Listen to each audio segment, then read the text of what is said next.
नमस्कार दोस्तों, आप लोगों से घर से बात मुलाकात हो रही है और जैसा कि मेरे इस वीडियो के विषय से स्पष्ट है, इसका विषय यह है कि मोदी जी आपको किस बात का डर है। किस बात का डर है आपको मोदी जी? देखिए, हम ये ना भूलें कि पिछले 22 साल से गुजरात में बीजेपी की सरकार है और इन 22 सालों में केंद्र में बीजेपी की सरकार 9 साल रही है। 9 साल, 22 साल बीजेपी गुजरात में और उसमें से 9 साल केंद्र में भी बीजेपी की सरकार रही है। 3.5 साल मोदी जी के और 6 साल वाजपेयी जी के, यानी कि 9.5 साल, करीब 10 साल। ऐसे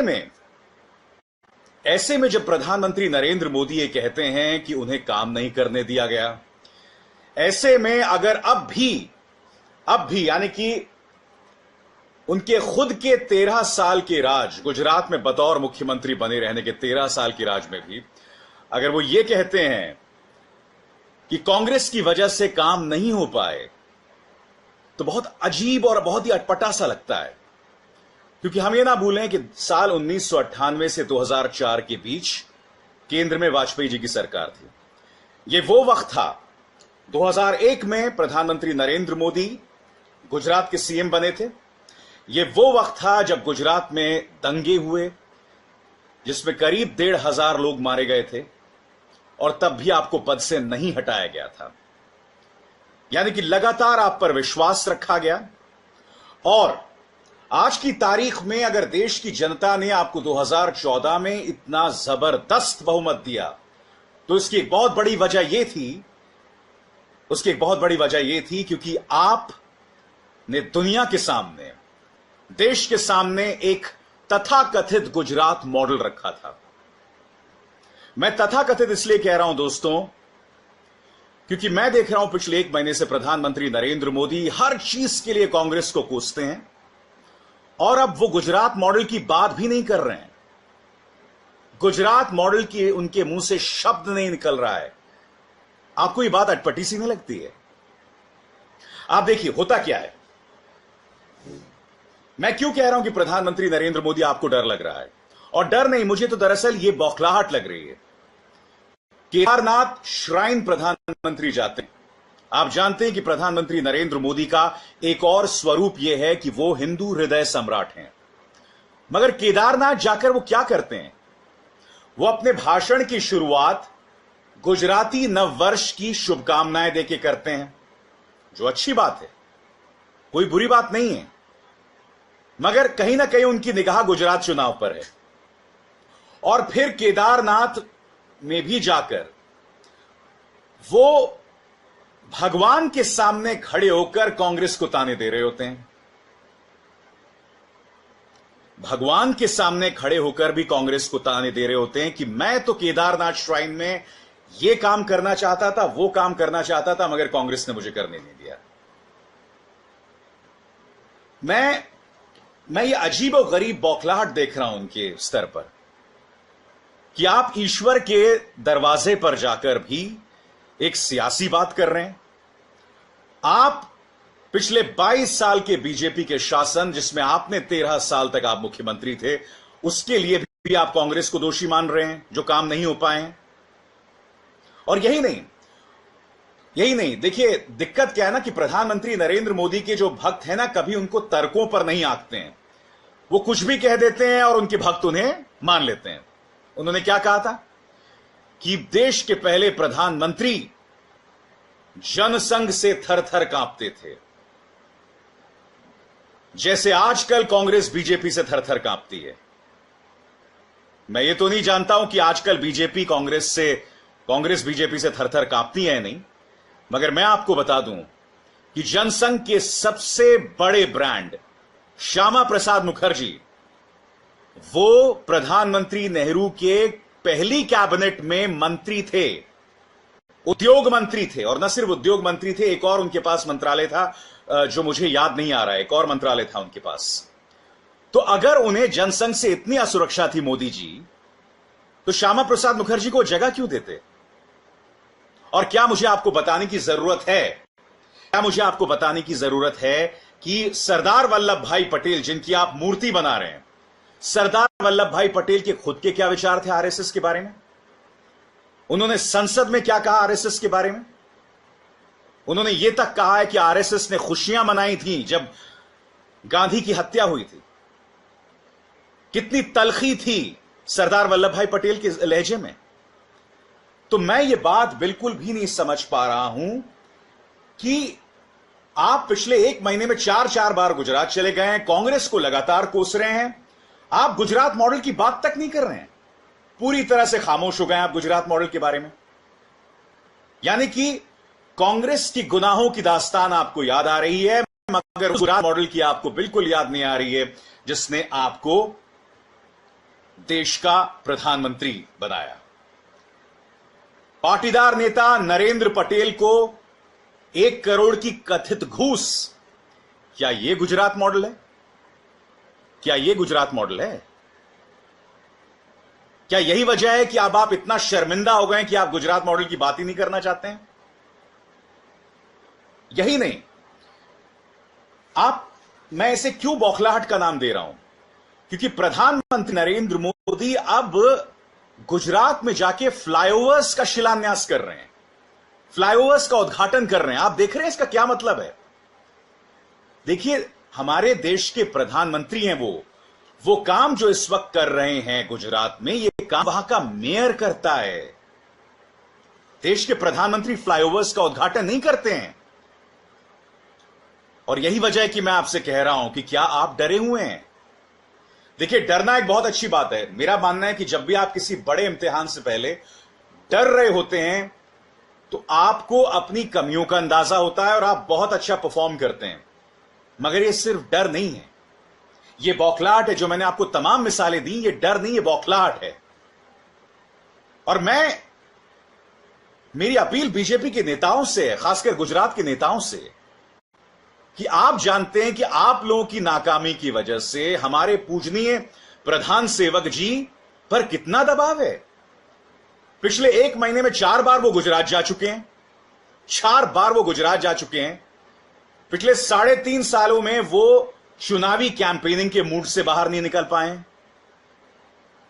मैं इसका क्रेडिट बीजेपी के महान नेताओं का ना दूं तो किसको दूं? कि आप लोगों की नाकामी की वजह से प्रधानमंत्री नरेंद्र मोदी देश के प्रधानमंत्री के काम पर संभवतः इतना फोकस नहीं कर पा रहे हैं। और क्या इसी वजह से गुजरात के चुनावों की घोषणा नहीं हो पा रही है? हिमाचल के चुनावों की घोषणा हो गई, मगर गुजरात के चुनावों की घोषणा नहीं हुई। चलिए, इलेक्शन कमीशन की बात मैं बाद में करना चाहूंगा, मगर मैं एक और चीज की तरफ आपका ध्यान खींचना चाहता हूं। वायर मैगजीन ने जब खुलासा किया था अमित शाह के बेटे के ऊपर कि कैसे उनकी संपत्ति 16,000 गुना ज्यादा बढ़ गई, तब क्या हुआ था? तब सरकारी attorney solicitor general Tushar Mehta अब उनका केस लड़ने जा रहे हैं अदालत में, जबकि नियम कानून कहते हैं कि एएसजी जो हैं वो सिर्फ सरकारी व्यक्ति का केस लड़ सकते हैं, किसी प्राइवेट व्यक्ति का नहीं। तो वो ऐसा क्यों हो रहा है भाई? आप देख रहे हैं नियम कानून की किस तरह से धज्जियां उड़ाई जा रही हैं। और यही नहीं, जब पूर्ति स्कैंडल आया था तब उस वक्त नितिन गडकरी को तो इस्तीफा देना पड़ा था। तो अमित शाह कैसे बचे रह सकते हैं? न सिर्फ वो बचे हुए हैं, बल्कि उनके बेटे का केस सरकारी वकील लड़ रहा है, एएसजी लड़ रहे हैं। आप लगातार कांग्रेस के उपाध्यक्ष राहुल गांधी को पप्पू पप्पू का नाम देते हैं, उनका उपहास उड़ाते हैं, उनको एक गैर संजीदा राजनेता बताते हैं। मगर मेरा सवाल आपसे ये कि उनकी फील्डिंग के लिए आप निर्मला सीतारमण, रविशंकर प्रसाद, पीयूष गोयल, अरुण जेटली जैसे दिग्गज नेताओं को क्यों लगा देते हैं? अगर राहुल गांधी इतने गैर जरूरी हैं तो इतने दिग्गजों को आपने क्यों लगा दिया है? और जानते हैं सबसे दुखद बात क्या है कि हमारी सूचना प्रसारण मंत्री स्मृति ईरानी जिस तरह से राहुल गांधी की बातों का जवाब दे रही हैं, मुझे लग रहा है कि स्मृति ईरानी जी अपने कद को नीचा कर रही हैं। वो उनके अगर आप ट्वीट्स पे देखें जिस तरह से वो जवाब देती है, मुझे नहीं लगता उनके पद को शोभा देता है। ये बहुत ही अजीबोगरीब बात है। क्या हमें लगता है कि देश की सूचना प्रसारण मंत्री को राहुल गांधी की हर बात का जवाब देना चाहिए? और वो राहुल गांधी जिसे आपने न जाने कितनी संज्ञाओं से नवाजा है, जिसे आप एक नॉन सीरियस पॉलिटिशियन बताते हैं। दोस्तों, यही वजह है कि मैं बार बार कह रहा हूं कि ये डर के तौर पर, ये बौखलाहट के तौर पर सामने उभर कर आ रही है। अब चुनाव आयोग की ही बात कर लें हम। चुनाव आयोग के संदर्भ में प्रधानमंत्री का एक और बयान आया था जो मैं आपको पढ़ के सुनाना चाहूंगा। प्रधानमंत्री ने चुनाव आयोग के संदर्भ में कहा था कि वो कांग्रेस जो चुनाव आयोग की निष्पक्षता पर सवाल उठा रही है, वो अहमद पटेल के राज्यसभा चुनाव के दौरान रिकाउंट के लिए गया था चुनाव आयोग के पास। तब उसे चुनाव आयोग चुनाव आयोग का पक्षपात नहीं दिखाई दिया था। अब देखिए, यहां पर भी प्रधानमंत्री किस तरह से गलत बयानी कर रहे हैं। उस वक्त रिकाउंट नहीं हुआ था मोदी जी। उस वक्त कांग्रेस के 2 विधायकों ने नियम कानून को तोड़ते हुए वोटिंग की थी। कांग्रेस ने उससे चुनौती दी था। उस वक्त रिकाउंट नहीं हुआ था जो आप बयान दे रहे हैं। तो मुझे यह बार बार लगता है कि देश के प्रधानमंत्री जब इस तरह की गलत बयानी करते हैं ना, तो बहुत दुखद है ये। क्योंकि आप ये ना भूलें मोदी जी कि आप सिर्फ देश के प्रधानमंत्री नहीं हैं, आप शायद आजाद भारत के इतिहास में इंदिरा गांधी के बाद आपका मुकाम इतना ऊंचा है कि देश का युवा आपकी तरफ देखता है, और युवा ही नहीं, बच्चे भी आपकी तरफ देखते हैं। और ऐसे में जब प्रधानमंत्री एक के बाद एक गलत बयानी करते हैं, तो यह अपने आप में बहुत अटपटा सा लगता है। और यही वजह है कि मैं कह रहा हूं कि मुझे आपके लहजे में एक डर दिखाई दे रहा है, जो अच्छा है, मगर डर से भी ज्यादा एक बौखलाहट दिखाई दे रही है, जो अपने आप में बहुत कुछ कहता है। और दोस्तों, हम एक बहुत ही अजीबोगरीब काल में जी रहे हैं, जब रेल मंत्री ये कहते हैं कि नौकरियां जाना बहुत अच्छी बात है, और वो ये बात कहते हैं बड़े बड़े इंडस्ट्रियलिस्ट के सामने। क्यों? क्योंकि अगर नौकरियां जा रही हैं तो इससे यूथ जो है वो इंस्पायर हो रहा है, ताकि वो नौकरियां क्रिएट कर पाएगा दूसरों के लिए। जो कि आंकड़ों के नाम पर के तथ्यों के आधार पर गलत साबित हो रही है बात। संगीत सोम, अनिल विज जैसे बीजेपी के नेता ताजमहल को कलंक बताते हैं, उसे अशुभ बताते हैं, और प्रधानमंत्री इस पर कुछ नहीं कहते हैं। मैं इस सोच को तालिबानी सोच क्यों बताता हूं, मैं आपको बताता हूं।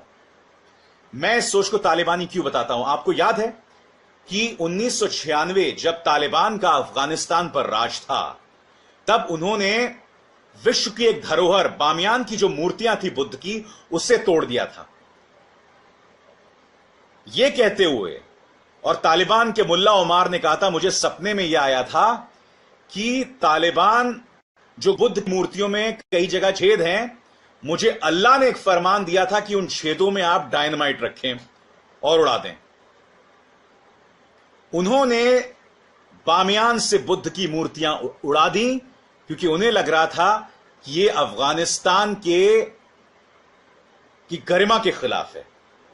आज बीजेपी के नेता बार बार ताजमहल को टारगेट कर रहे हैं, वो ताजमहल जो मोहब्बत का प्रतीक है, वो ताजमहल जो पर्यटन का प्रतीक है। चलिए, आप में से बेशक कुछ लोग ताजमहल को मोहब्बत का प्रतीक ना माने, क्योंकि कई लोग कहते हैं भैया गरीबों के साथ मजाक है, मगर ताजमहल जो है ना, वो इस देश में पर्यटन को खींचने का सबसे बड़ा जरिया है, सबसे बड़ा जरिया है। आज की तारीख में आप ब्रिटेन जाइए, अमेरिका जाइए, उन्हें अगर भारत की कोई एक चीज याद है वो है ताजमहल, और सत्ताधारी बीजेपी के नेता ताजमहल को टारगेट कर रहे हैं। आप सोच सकते हैं मानसिक तौर पर ये नेता किस कदर का मानसिक दिवालियापन है इनमें। हम बहुत ही अजीबोगरीब काल में प्रवेश कर चुके हैं। खैर, दुख की बात यह है कि हम सब उसके खिलाफ प्रोटेस्ट भी नहीं कर रहे हैं, मगर हां, मुझे ऐसा लग रहा है कि अगर प्रधानमंत्री को मौका मिलेगा कि वो देश के असल मुद्दों पर ध्यान दे सकें, तो जरूर इन तमाम चीजों पर वो ध्यान देंगे और उस पर अंकुश भी लगाएंगे। मगर दुख की बात यह है कि पिछले 1 महीने में 4 बार वो गुजरात जा चुके हैं। उनके बयानों से लगातार लग रहा है कि एक अजीबोगरीब किस्म की असहजता है, बौखलाहट है, और यह बहुत कुछ कह रहा है देश की सियासत के बारे में।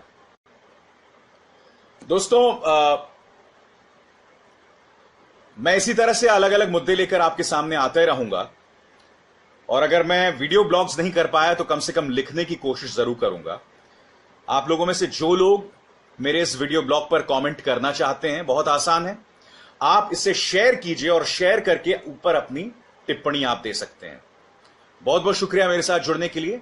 शब ब खैर, गुड नाइट, अपना ख्याल रखिए।